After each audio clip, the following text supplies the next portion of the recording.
სხვა თემაზე გადავინაცვლოთ და ვისაუბროთ პროექტზე ფიროსმანი, რომელიც ეროვნულმა ბიბლიოთეკამ 1 წლის წინ დაიწყო. პროექტი მიზნად ისახავს სხვადასხვა ოჯახსა თუ კერძო კოლექციაში დაცული ხელოვნების ნიმუშების ნახვას, მის გაციფრულებას და შეგროვებული მასალით სახვითი ხელოვნების ციფრული მუზეუმის შექმნას. რა ეტაპზეა პროექტი? მთების დეტალებს თათია დარასელია გაგვაცნობს.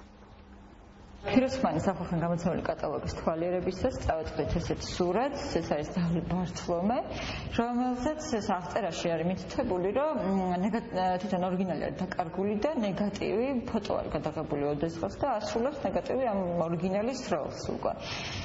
აქედან წამოვიდა იდეაც. წელიწადნახევრის წინ შემთხვევით გაჩენილმა იდეამ უდიდესი მასშტაბი შეიძინა. სახელწოდებაც პირობითად და სიმბოლურად შეირჩა. ფიროსმანი, რომლის ფარგლებში პირველ რიგში სწორედ ნიკო ფიროსმანაშვილის ნახატების ციფრული ვერსიები შეიქმნა.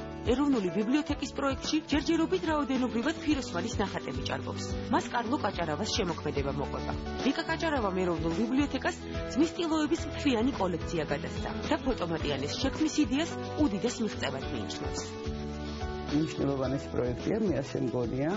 და ძალიან საინტერესო და მნიშვნელოვანია ის ფაქტი, რომ ამდენი ქართველი მხატვარი, ამდენი მნიშვნელოვანი შემოქმედი მოიცვა ამ პროექტმა და ძალიან მიხარია, საპატიოა ჩემთვის და შესაბამისად კარლოს ოჯახისათვის, რომ იქ მოხვდა კარლოს ნამუშევრები და რა ვიცი, ძალიან დიდი იმედი მაქვს, რომ ნახავს ამას მრავალი თაობის ადამიანი. თავისთავად ეს ძალიან კარგი პროექტია, იმედად რამდენადაც რა თქმა უნდა ახალგაზრდა თაობა ძირითადად ძალიან ბევრ ინფორმაციას იღებს სწორედ რომ ინტერნეტიდან და ციფრული სახით უყურებენ ბევრ გამოფენებს. პროექტი ფიროსმანი როგორც კლასიკოს და დამწყებ ქართველ ხელოვანებს, ასევე უცხოელი ავტორების ნამუშევრებსაც აერთიანებს და მათ ციფრულ ვერსიებს გვთავაზობს. ვიზუალური ხელოვნების გაციფრულებული ვერსიების რიცხვმა უკვე 500-ზე მეტი ავტორი და 7000-ზე მეტი ნამუშევარი მოიცვა. პროექტის მენეჯერის ირინა ალიაშვილის თქმით, იმისათვის რომ ხელოვნების შეუფასებელი ნიმუშები ერთი ოჯახის და ერთი კედლის სივრცეს გასცდეს, სამუშაო ჯერ კიდევ ბევრია.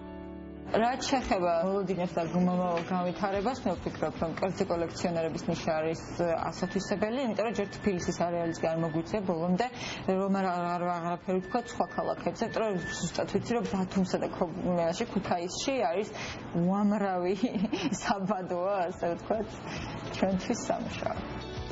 ეროვნული მუზეუმის იდეა, რომელიც ხელოვნების ნიმუშების ერთ ვირტუალურ არტ სივრცეში თავმოყრას ისახავს მიზნად და ეს ვირტუალური სივრცე ასობით საგამოფენო დარბაზს ანაცვლებს, ნებისმიერი მსურველისთვის ეროვნული ბიბლიოთეკის საიტზეა ხელმისაწვდომი. ტილოების ელექტრონული ვერსიების შეგროვება კი გრძელდება.